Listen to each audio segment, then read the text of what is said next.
मेरे प्रिय कैडेट्स, आप सभी को मेरा नमस्कार। आज जो है हम 9वीं कक्षा से संबंधित जो आपका पाठ्य पुस्तक है स्पर्श भाग 1 से जो है गद्य भाग में से पहला अध्याय जिसका शीर्षक है दुख का अधिकार, इसका हमने जो है विस्तृत अध्ययन किया। तो मैं आशा करता हूँ कि आपको जो है यह पाठ बहुत ही अच्छा लगा होगा, समझ में आया होगा। तो आज हम इस पाठ के अंतर्गत प्रश्नोत्तर पर समग्र चर्चा करने वाले हैं। तो आप जो है इस अध्याय को अच्छे से पढ़ा होगा। अभी आप जो है 200 पेजेस का एक नोटबुक बनाना है। उसके अंतर्गत जो है आपको यह पहला अध्याय का जो चैप्टर के प्रश्नोत्तर हैं, यहाँ पर मैं जब चर्चा करते समय पहले पूरा वीडियो देख लीजिए। उसके बाद जो है एक प्रश्न के साथ उत्तर भी रहेगा, तो पॉज करके जो है आप इसे देख सकते हैं। ठीक है, तो चलिए ज़्यादा समय व्यस्त न करते हुए पहले प्रश्नोत्तर पर चर्चा करने से पहले हम जो है संक्षिप्त में दुख का अधिकार, जो इसके लेखक हैं यशपाल जी, इस प्रस्तुत कहानी के अंतर्गत उन्होंने जो है यानी इस कहानी के अंतर्गत यही बताया है कि अंधविश्वास हो या ऊंच नीच भेदभाव को बेनकाब करने की कोशिश किया है। और आपको पता है कि एक अधेड़ उम्र की जो महिला है वह खरबूजे बेचने आई है और उसे जो है कोई खरबूजे नहीं खरीद रहा है बाज़ार में, और वहाँ पर बाज़ार में खड़े अनेक जो लोग हैं उसे घृणा रूप से कुछ न कुछ कह रहे हैं।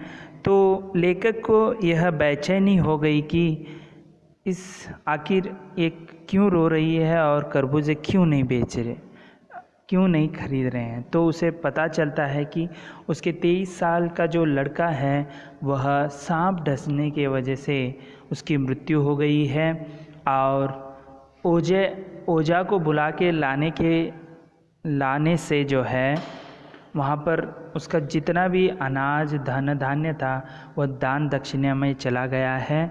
और उसके जो एक पोता पोती और एक बहू थी, और उसमें बहू को बहुत ज़ोरों से जो है बुखार आने के वजह से जो है उसको कोई उधार भी नहीं देता था, इसीलिए वह फुटपाथ पर आकर जो है लड़के के मरने के एक दिन भी नहीं हुए और वो पत्थर दिल कर कर जो है बाज़ार में बेचने के लिए, खरबूजे बेचने के लिए आई है।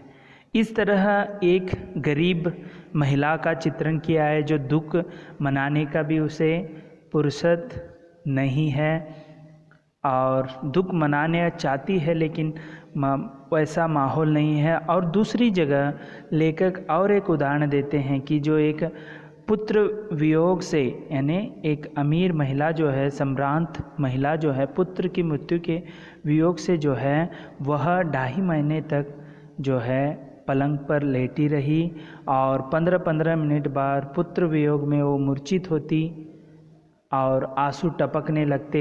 यह देखकर जो है लोग उसे बहुत ही, उनके भी मन में जो है भाव जो है शोक द्रवित हो जाता।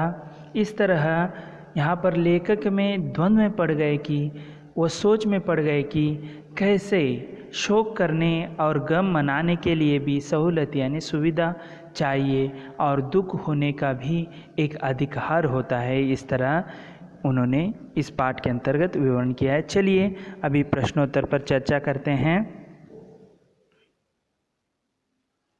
तो निम्नलिखित प्रश्नों के उत्तर 1-2 पंक्तियों में दीजिए। तो पहला प्रश्न है, किसी व्यक्ति की पोशाक को देखकर हमें क्या पता चलता है? देखिए आपके किताब में भी इस प्रकार ही प्रश्न है, तो आपको जो है यह आपको नोटबुक में लिख कर रखना है। तो चलिए इसका उत्तर इस प्रकार है, किसी व्यक्ति की पोशाक देखकर हमें उसका दर्जा तथा उसके अधिकारों का ज्ञान होता है।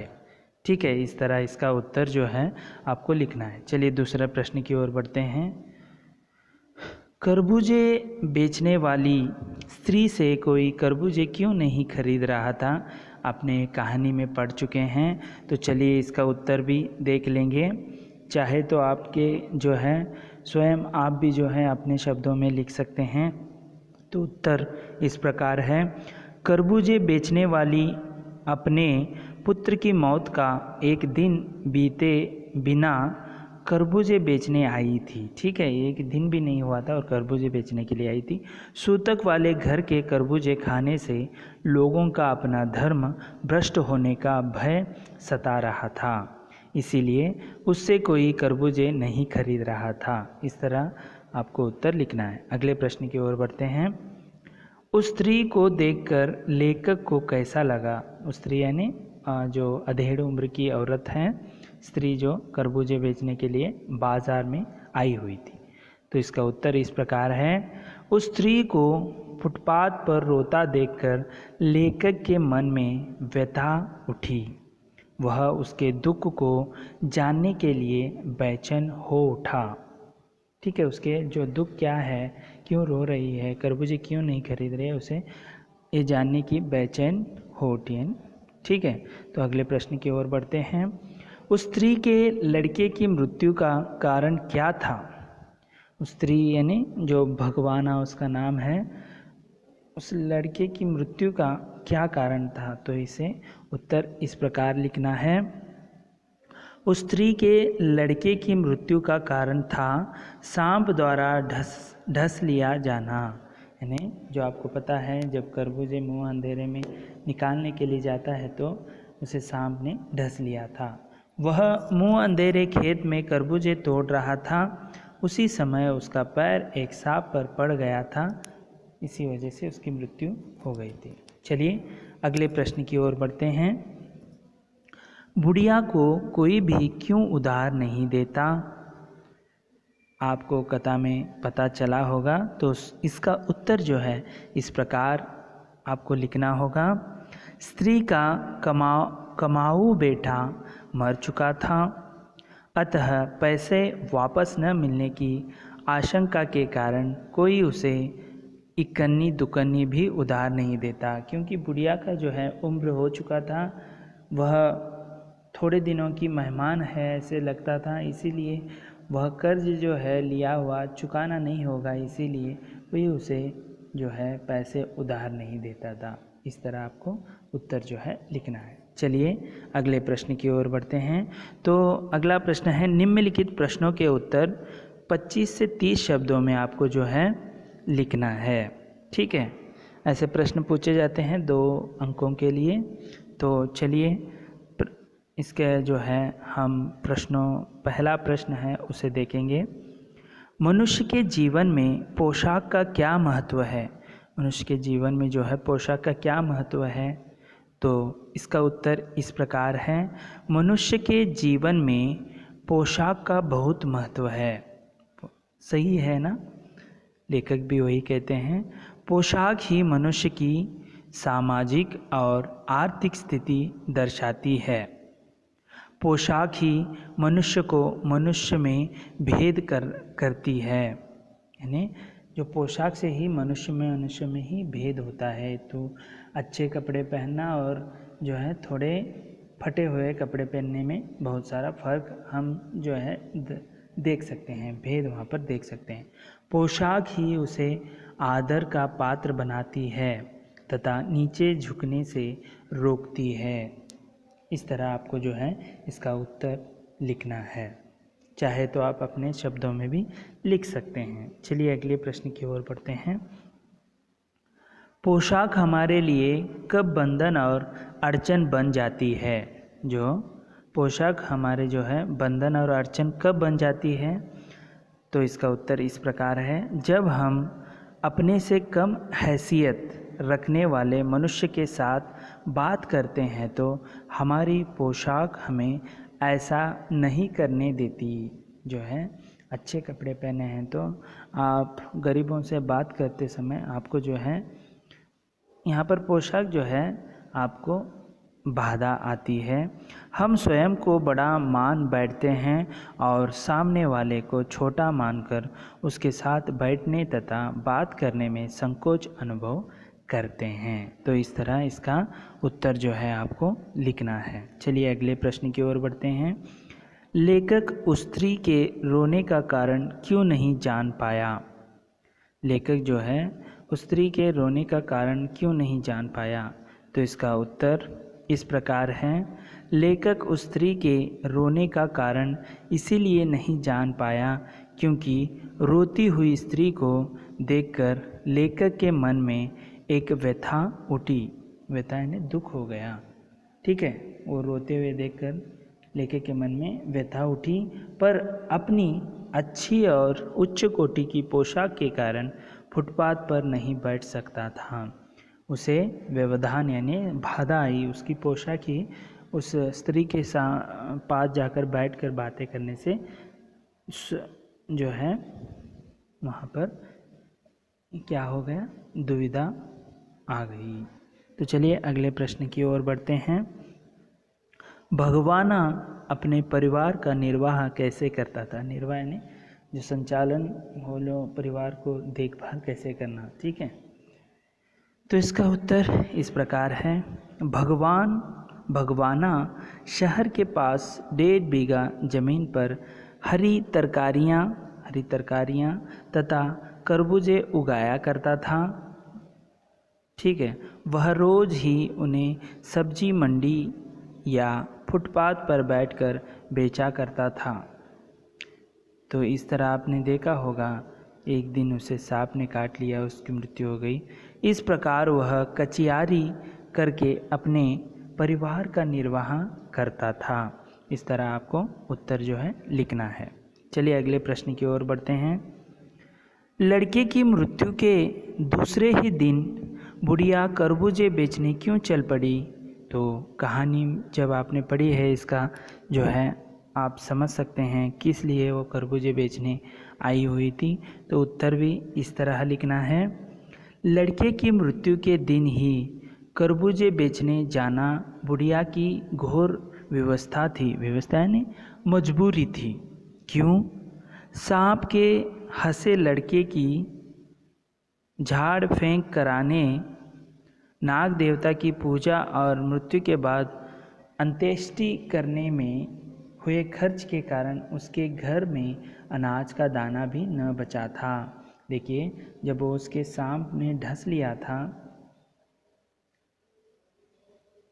हंसे नहीं, सांप के ढसे लड़के की झाड़ फूकनी यानी ओझा से झाड़ फूकनी हुई, नाग देवता की पूजा के कारण जो है वहाँ पर धन धान्य जितना भी था वह उस नाग देवता की पूजा में पूरा ख़त्म हो गया। इसीलिए उसे खर्च जो है अनाज दाना पानी न बचने के कारण जो है वह बुढ़िया जो है खरबूजे लेकर बाज़ार में बेचने के लिए चल पड़ी थी। चलिए अगले प्रश्न की ओर बढ़ते हैं। बुढ़िया के दुख को देखकर लेखक को अपनी पड़ोस की संभ्रांत महिला की याद क्यों आई? देखिए, एक तो जो गरीब महिला है उसका चित्रण आपने देखते हुए उसे एक अमीर संभ्रांत महिला का जो एक उदाहरण उनको याद आता है, जो अंत में आपने देखा होगा। तो इसका उत्तर इस प्रकार लिखना है। लेखक ने बुढ़िया के पुत्र शोक को देखा। उसने अनुभव किया कि इसे बेचारी के पास रोने धोने का भी समय और अधिकार नहीं है एक जगह, और तभी उसकी तुलना में उसे अपनी पड़ोस की संभ्रांत महिला की याद आ गई। वह महिला पुत्र शोक में 2.5 महीने तक पलंग पर पड़ी रही थी और 15-15 मिनट पर मूर्छित होती और जो है उसके आंखों में आंसू टपकते रहते। इस तरह आप ज़्यादा भी लिख सकते हैं। चलिए अगले प्रश्न की ओर बढ़ते हैं। निम्नलिखित प्रश्नों के उत्तर 50 से 60 शब्दों में लिखना है आपको। ये 3 अंकों के या 5 अंकों के लिए भी प्रश्न आ सकता है। तो चलिए इसका प्रश्नों के उत्तर जो है चर्चा करेंगे। पहला प्रश्न है, बाजार के लोग खरबूजे बेचने वाली स्त्री के बारे में क्या क्या कह रहे थे? अपने शब्दों में लिखिए। मैंने यहाँ पर थोड़ा सा प्रयास किया है, आप चाहे तो अपने जो है किताब में देखकर जो है लिख सकते हैं, या अपनी जो है आप खुद भी प्रयत्न कर सकते हैं। तो चलिए इसका उत्तर देखेंगे।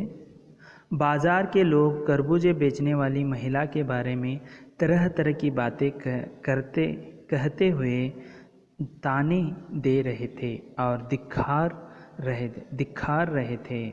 उनमें से कोई कह रहा था कि बुढ़िया कितनी बेहया है जो अपने बेटे के मरने के दिन ही खरबूजे बेचने चली आई। दूसरे सज्जन कह रहे थे कि जैसी नीयत होती है अल्लाह वैसे ही बरकत देता है। सामने फुटपाथ पर दियासलाई से कान खुजलाते हुए एक आदमी कह रहा था, अरे इन लोगों का क्या है, ये कमीने लोग रोटी के टुकड़े पर जान देते हैं। इनके लिए बेटा बेटी कसम लुगाई ईमान धर्म सब रोटी का टुकड़ा है। इस तरह जो है आप और भी जो हैं मैंने पूरा जो है यहाँ पर कवर कर लिया है, चाहे तो आप अपने शब्दों में लिख सकते हैं। चलिए अगले प्रश्न की ओर बढ़ते हैं। पास पड़ोस की दुकानों से पूछने पर लेखक को क्या पता चला? पास पड़ोस के जो लोगों से पूछने पर दुकान पर क्या पता चला लेखक को उस स्त्री के बारे में? तो चलिए इसका उत्तर इस प्रकार है। पास पड़ोस की दुकानों से पूछने पर लेखक को पता चला कि बुढ़िया का एक जवान पुत्र था। भगवाना वह 23 साल का था। वह शहर के पास 1.5 बीघे जमीन पर सब्जियां उगाकर बेचा करता था। एक दिन पहले सुबह सवेरे वह पके हुए खरबूजे तोड़ रहा था कि उसका पैर एक सांप पर पड़ गया। सांप ने उसे डस लिया, जिससे उसकी मौत हो गई। उसके मरने के बाद घर का गुजारा करने वाला कोई नहीं था, अतः मजबूरी में उसे अगले ही दिन खरबूजे बेचने के लिए बाज़ार में बैठना पड़ा। इस तरह जो है लेखक को बाद में जो है पास पड़ोस से पूछने पर उस स्त्री के बारे में पता चला। चलिए अगले प्रश्न की ओर बढ़ते हैं। लड़के को बचाने के लिए बुढ़िया माँ ने क्या क्या उपाय किए? तो इसका उत्तर इस प्रकार है। लड़के को बचाने के लिए बुढ़िया ने वह सब उपाय किए जो उसकी सामर्थ्य में थे, यानी जितना भी था उतना उसने किया। सांप का विष उतारने के लिए झाड़ फेंक करने वाले ओझा को बुला लाई। ओझा ने झाड़ फेंक की, नाग देवता की पूजा की गई और घर का आटा और अनाज दान दक्षिणा के रूप में दे दिया गया। उसने अपने बेटी के पैर पकड़कर विलाप किया, पर विष के प्रभाव से शरीर काला पड़ गया और वह मृत्यु को प्राप्त कर गया। इस तरह जो है ओझा को बुलाना, दान दक्षिणा में भी कुछ भी कमी आने नहीं दिया। यह सब उसने बुढ़िया ने उपाय किया। ठीक है, इस तरह आप उसका उत्तर लिखिए। अगला प्रश्न है, लेखक ने बुढ़िया के दुख का अंदाज़ा कैसे लगाया? लेखक ने बुढ़िया के दुख का अंदाज़ा लगाने के लिए अपने पड़ोस में रहने वाली एक संभ्रांत महिला को याद किया। उस महिला का पुत्र पिछले वर्ष चल बसा था। तब वह महिला 2.5 मास तक पलंग पर पड़ी रही थी। उसे अपने पुत्र की याद में मूर्छा आ जाती थी। वह हर 15 मिनट बाद मूर्छित हो जाती थी। 2 डॉक्टर हमेशा उसके सिरहाने बैठे रहा करते थे। उसके माथे पर हमेशा बर्फ़ की पट्टी रखी रहती थी। पुत्र शोक मनाने के सिवाय उसे कोई होश हवास नहीं था, न ही कोई जिम्मेवारी थी। उस महिला के दुख की तुलना करते हुए उसे अंदाज़ा हुआ कि इस गरीब बुढ़िया का दुख भी कितना बड़ा होगा। तो इस तरह जो है आप उसका उत्तर जो है लिख सकते हैं। चलिए अगले प्रश्न की ओर बढ़ते हैं। इस पाठ का शीर्षक दुख का अधिकार कहाँ तक सार्थक है। इस पाठ का शीर्षक है दुख का अधिकार, स्पष्ट कीजिए। अपने शब्दों में भी आप लिख सकते हैं। दुख, इसका उत्तर इस प्रकार है। दुख का अधिकार कहानी को पढ़कर ऐसा लगता है कि संभ्रांत व्यक्तियों का भी दुख ज़्यादा भारी होता है। उन्हें दुख व्यक्त करने का अधिकार है। उनके दुख को देखकर आसपास के लोग भी दुखी ही नहीं होते हैं, बल्कि उनके प्रति सहानुभूति दर्शाते हैं। ठीक उसी प्रकार के दुख से जब कोई गरीब दुखी होता है तो लोग उसका उपहास यानी जो है घृणा करना ही नहीं उड़ाते हैं, बल्कि उससे घृणा भी प्रकट करते हैं। वे तरह की बातें बनाकर उस पर कटाक्ष करते हैं, मानो गरीब को दुख मनाने का कोई अधिकार ही नहीं है। इस पाठ की पूरी कहानी इसी दुख के आसपास घूमती है, अतः यह शीर्षक पूर्णतया सार्थक है। चलिए अगले प्रश्न की ओर बढ़ते हैं। निम्नलिखित के आशय स्पष्ट कीजिए। जैसे वायु की लहरें कटी हुई पतंग को सहसा भूमि पर नहीं गिर जाने देती, उसी तरह खास परिस्थितियों में हमारी पोशाक हमें झुक सकने से रोके रहती है। तो इसका उत्तर जो है आशय स्पष्ट इस प्रकार है। लेखक कहना चाहता है कि हमारी पोशाक और हमारी हैसियत हमें नीचे गिरने और झुकने से रोकती है। जिस प्रकार हवा की लहरें पतंग को एकदम सीधे नीचे नहीं गिरने देती, बल्कि धीरे धीरे गिरने की इजाज़त देती है, ठीक उसी प्रकार हमारी पोशाक हमें अपने से नीची हैसियत वालों से एकदम मिलने जुलने नहीं देती। हमें उनसे मिलने में संकोच होता है। इस तरह जो है इसका आशय स्पष्ट करना है। अगले आशय को स्पष्ट करेंगे। इनके लिए बेटा बेटी, कसम लुगाई, धर्म ईमान सब रोटी का टुकड़ा है। तो इसका उत्तर यानी आशय स्पष्ट इस प्रकार है। स्पष्टीकरण। आशय यह है कि भूखा आदमी कौन सा पाप नहीं करता है, अर्थात वह हर पाप करने को तैयार रहता है। जिस विवश और लाचार व्यक्ति के पास घर में खाने के लिए एक दाना भी न हो, वह अपने सारे कर्म रोटी के इंतज़ाम के लिए करेगा। रोटी पा लेना ही उसकी प्राथमिकता होगी। इस प्राथमिकता के लिए वह हर तरह के कर्म करने को तैयार रहता है। तो चलिए अगला जो है आशय इसको स्पष्ट करेंगे। शोक करने, गम मनाने के लिए भी सहूलियत चाहिए और दुखी होने का भी एक अधिकार होता है, ऐसे लेखक कहा था। तो चलिए इसका आशय स्पष्टीकरण करेंगे। लेखक सम्रांत महिला और गरीब बुढ़िया दोनों के दुख मनाने के ढंग को देखकर सोचता है। दुख प्रकट करने के लिए और मृत्यु का शोक प्रकट करने के लिए भी मनुष्य को सुविधा होनी चाहिए। उसके पास इतना धन, साधन और समय होना चाहिए कि दुख के दिनों में उसका काम चल जाए, डॉक्टर उसकी सेवा कर सके, उस पर घर के बच्चों के भरण पोषण की जिम्मेदारी न हो। आशय यह है कि गरीब लोग मजबूरी के कारण ठीक से शोक भी नहीं मना पाते। उनका मजबूरियां उन्हें परिश्रम करने के लिए बाध्य कर देती है। इस तरह आज हमने जो है दुख के अधिकार से संबंधित जो समग्र प्रश्नोत्तर पर हमने चर्चा किया है। अगले वीडियो में अगले लेसन के साथ फिर से उपस्थित होंगे। तब तक के लिए धन्यवाद।